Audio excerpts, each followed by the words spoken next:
कैसे हैं आप सब। और आज मैं आपको बता रहा हूँ मध्य प्रदेश सिविल जज का प्रीलिम्स का सिलेबस, जो कि मध्य प्रदेश हाई कोर्ट करवाता है मध्य प्रदेश सिविल जज। तो उससे पहले मैं आपको बता दूं कि मैं एमपी सिविल जज के प्रीलिम्स के पेपर बता चुका हूं, सॉल्व करवाए थे, और एमपी हाई कोर्ट द्वारा आयोजित लोकल क्लर्क के पेपर सॉल्व करवाए थे। और मैं एमपी पीएससी के पेपर एमपी पीएससी के भी डाल चुका हूं, जी हाँ। और आपके मेंस के पेपर एमपी सिविल जज के भी डाल चुका हूं। तो प्लीज़ आप चैनल को सब्सक्राइब कीजिए, और आप पूरे अगर लॉ से रिलेटेड पूरे पेपर मिलेंगे आपको, चाहे वो यूजीसी नेट हो या यूपी जुडिशरी हो या हायर जुडिशरी के हो या बिहार जुडिशरी हो। तो शुरू करते हैं एमपी सिविल जज का प्रीलिम्स का सिलेबस। और उससे पहले मैं आपको बता दूं कि एमपी सिविल जज में प्रीलिम्स होता है, मेंस होता है और इंटरव्यू होता है। तो इस वीडियो में मैं आपको सिर्फ प्रीलिम्स का सिलेबस डाल रहा हूं, नेक्स्ट वीडियो में आपको मेंस का सिलेबस बताऊंगा। तो शुरू करते हैं। और उससे पहले अगर आपने अभी तक सब्सक्राइब नहीं किया तो सब्सक्राइब कर लो, बेल आइकन दबा दें, क्योंकि यह चैनल आपके लिए बाद में काफ़ी फायदेमंद होगा।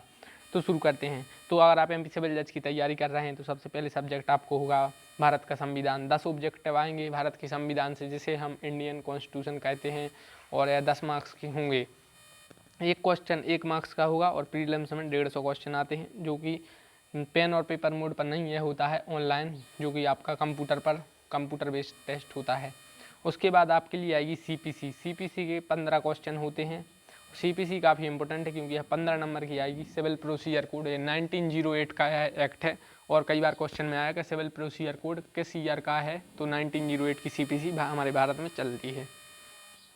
अब बात करते हैं नेक्स्ट, और नेक्स्ट है संपत्ति अंतरण अधिनियम, जिसे हम ट्रांसफ़र ऑफ प्रॉपर्टी एक्ट कहते हैं। और यह आप कहीं पर भी जाएंगे, यूपी जुडिशरी में जाएंगे या फिर आप बिहार जुडिशरी में जाएंगे या इंडिया लेवल पर, तो सिविल जी ट्रांसफ़र ऑफ प्रॉपर्टी एक्ट आएगा ही। तो आपके लिए यह काफ़ी फायदेमंद है। 7 नंबर के इससे क्वेश्चन आएंगे, 7 ऑब्जेक्टिव। अब बात करते हैं नेक्स्ट, तो नेक्स्ट है भारतीय संविदा अधिनियम, जिसे हम इंडियन कॉन्ट्रैक्ट एक्ट कहते हैं। यह काफ़ी महत्वपूर्ण एक्ट है, और इससे 8 नंबर के क्वेश्चन आएंगे, 8 ऑब्जेक्टिव, जी हाँ, इंडियन कॉन्ट्रैक्ट एक्ट। और अब बात करते हैं नेक्स्ट, तो नेक्स्ट है स्पेसिफिक रिलीफ एक्ट, जिसे हम विनिर्दिष्ट अनुतोष अधिनियम कहते हैं। इससे 6 नंबर का क्वेश्चन आते हैं, और यह हल्का एक्ट है, इससे आप 6 मार्क्स स्कोर कर सकते हैं। और आपको बता दूं कि एमपी सिविल जज की कट ऑफ हाई आती है, इसलिए आपको इन विषय पर पकड़ बनाना होगी। और हमारे चैनल पर इन सभी विषयों की वीडियो अवेलेबल होगी जल्दी, तो प्लीज़ चैनल को सब्सक्राइब कीजिए। अब बात करते हैं परिसीमा अधिनियम की, जिसे हम लिमिटेशन एक्ट कहते हैं। और लिमिटेशन एक्ट से 4 नंबर के क्वेश्चन आते हैं, 4 ऑब्जेक्टिव। उसके बाद बात करते हैं मध्य प्रदेश स्थान नियंत्रण अधिनियम, जिसे हम एमपी अकोमोडेशन कंट्रोल एक्ट कहते हैं, और इससे 5 ऑब्जेक्टिव आएंगे। उसके बाद आएगी मध्य प्रदेश भू राजस्व संहिता, जिसे हम एमपी लैंड रेवेन्यू कोड कहते हैं, इससे 5 क्वेश्चन आएंगे। और फिर आएगा सबसे महत्वपूर्ण एक्ट, जो कि है भारतीय साक्ष्य अधिनियम, 15 नंबर का आएगा, जिसे हम इंडियन एविडेंस एक्ट कहते हैं। और हमारे भारत में क्वेश्चन आया था कौन सा एविडेंस एक्ट चलता है, तो 1872 का एविडेंस एक्ट चलता है, यह आया है सिविल जज एग्जाम में।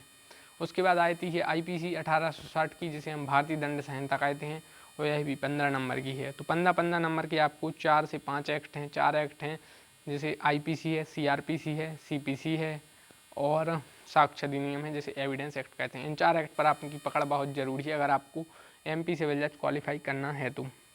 अब बात करते हैं दंड प्रक्रिया संहिता की, जिसे हम सीआरपीसी कहते हैं, या फुल फॉर्म इसका क्रिमिनल प्रोसीजर कोड।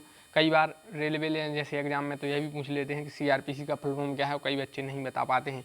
लेकिन आप लॉ स्टूडेंट हैं, आपको तो यह भी पता होना चाहिए किस ईयर की है।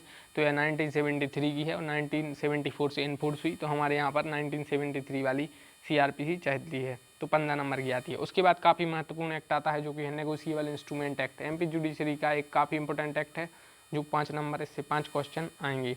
उसके बाद काफ़ी महत्वपूर्ण आती है सामान्य ज्ञान। सामान्य ज्ञान से 20 क्वेश्चन आते हैं, और कंप्यूटर ज्ञान से 10 क्वेश्चन आते हैं, और अंग्रेजी से 10 क्वेश्चन आते हैं। तो आपके लिए टोटल जीके मिलाएं, अगर इसमें कंप्यूटर और इंग्लिश सेट करें तो 40 नंबर, और लॉ आता है 110 नंबर का। तो 110 तो जे और 40 जे, तो टोटल 150 नंबर का आता है। और अगर आप जनरल के कैंडिडेट हैं तो 120 115 नंबर स्कोर के लिए, ओबीसी के हैं तो 110 से 115, और एससी के हैं अगर आप तो 100 से ऊपर लाइए, और एसटी के तो 95 200।